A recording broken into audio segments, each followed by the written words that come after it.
Alright, firing up this old Mazda. Still got some good years on it.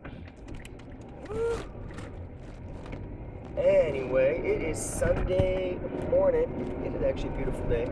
And should have put my seatbelt on before. Don't copy this. Alright. So it's Sunday morning. It is a beautiful day. And I am heading out to the gym. We're doing a killer deadlift seminar today with the whole Quantum powerlifting team and myself. I think we have like 20 people coming, so it's going to be great. We love deadlifting.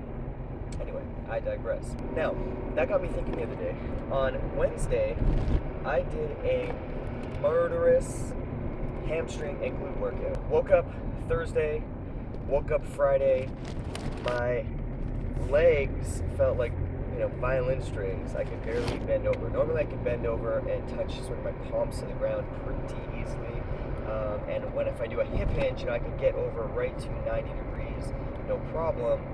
But after that, god damn, my hamstrings were tight. I mean, I could, bend over this much, and that was absolutely the limit. So here's the thing, that reminded me of. Your flexibility and mobility changes every day depending on what you've been doing. You've been sitting in an office chair all day, probably going to be stiffer. Just finished traveling on a long flight, probably going to be stiffer. Just straight up in your last workout, probably going to be stiffer. So the corollary to that is that your preparedness and ability to perform certain exercises and movements also changes because of that. Because in a deadlift or a squat or a bench press or any other movement that we want to do, there's a minimum requirement for the amount of flexibility and mobility we need to actually get into the correct positions.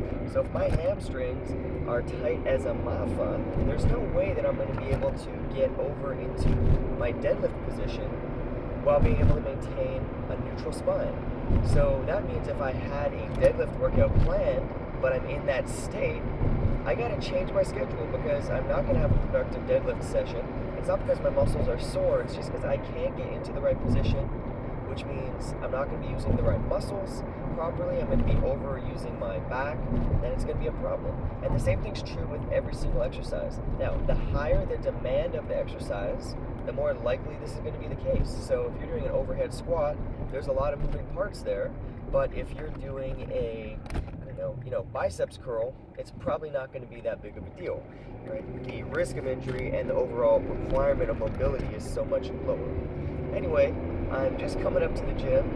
Yes, I have been blabbing on a little bit, but I thought that was an important point, and that's actually something we're going to be talking about in the deadlift seminar. So I hope that was useful, and I'm going to go teach some people how to deadlift like a total boss. Catch you later.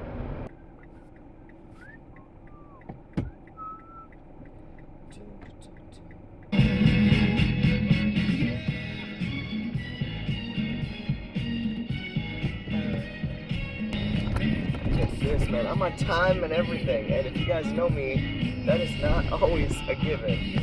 So, high five to me.